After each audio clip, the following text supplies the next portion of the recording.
एक दिन थुंग थुंग दारू पीते पीते अपनी बीवी और बच्चे के साथ ससुराल से घर लौट रहा था। थुंग थुंग एक देवड़ा था, फिर भी थुंग थुंग को दारू पीते देखकर उसकी पत्नी कभी कुछ नहीं बोलती थी, क्योंकि थुंग थुंग भले ही देवड़ा हो लेकिन कभी अपनी बीवी बच्चे को भूखा नहीं सोने देता था। वह अपनी बीवी और बच्चे से बहुत प्यार करता था और थुंग थुंग देवड़ा बना ही इसलिए था क्योंकि वह एक गरीब किसान था। उसे हमेशा एक ही बात सताती रहती थी, अगर कभी फसल अच्छी नहीं हुई तो क्या होगा, और अगर उसे कुछ हो गया तो उसकी बीवी बच्चे का क्या होगा। इसी बेकार टेंशन की वजह से थुंग थुंग देवड़ा बन गया था।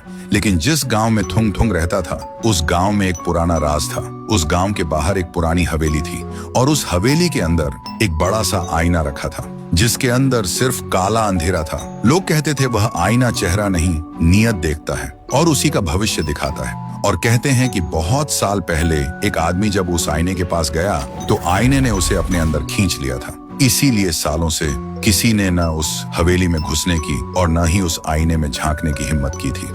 एक दिन थुंग थुंग उसी पुरानी हवेली के पास से अपने खेत की तरफ जा रहा था, तभी उसकी नजर उस हवेली पर पड़ गई। वह सोचने लगा, अगर ये आईना सिर्फ लोगों का भविष्य दिखाता है तो लोग इससे इतना डरते क्यों हैं? इसी सोच में वह धीरे धीरे हवेली के अंदर जाने लगा। लेकिन थुंग थुंग उस वक्त नशे में था, इसलिए उसे याद ही नहीं रहा कि वह आईना सिर्फ भविष्य नहीं बल्कि इंसान की नीयत भी देखता है। फिर वह हवेली के अंदर आकर चुपचाप उस अंधेरे आईने के सामने खड़ा हो गया और मन ही मन सोचा, बस इतनी सी दुआ है, मेरी मेहनत रंग ला जाए, मेरी बीवी बच्चे भूखे न सोए। और तभी आईने के अंदर उसका चेहरा नहीं दिखा बल्कि हरी हरी खेती लहरा रही थी, सुनहरी फसल हवा के साथ झूम रही थी और उसके घर से हंसी की आवाज आ रही थी। थुंग थुंग की आंखों में आंसू आ गए। वह बिना कुछ बोले आईने के सामने हाथ जोड़कर वहां से चला गया। पर ये सब गांव का एक चोर छुप कर देख रहा था।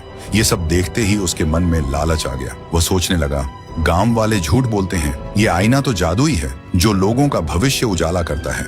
शायद इसलिए गांव वाले सच छुपा रहे हैं ताकि सिर्फ वही अपना पेट भर सकें। क्या पता मैं भी आईने के पास जाऊं और एक ही दिन में कोई बड़ा हाथ मार लूं। ये सोचकर वह चोर भी आईने के सामने जा खड़ा हुआ और बोला, बैंक लूटूंगा, दुनिया का सबसे अमीर आदमी बनूंगा और जिंदगी भर ऐश करूंगा। जैसे ही उसने बोलना खत्म किया, आईने के अंदर का अंधेरा हट गया और लोहे की जेल के अंदर वही चोर कैद दिखा। आईने के अंदर उसका भविष्य नहीं, उसकी सजा दिखी। ये देखते ही चोर का शरीर कांपने लगा। वह गुस्से से चिल्लाया, झूठ है, सब झूठ है, और गुस्से में आईना तोड़ने लगा। लेकिन तभी आईना हिलने लगा और एक ही झटके में उस चोर को अपने अंदर खींच लिया। तो दोस्तों, भविष्य देखने के लिए किसी जादुई आईने की जरूरत नहीं होती। सच तो ये है कि इंसान की नीयत और उसके कर्म ही उसका असली आईना होते हैं।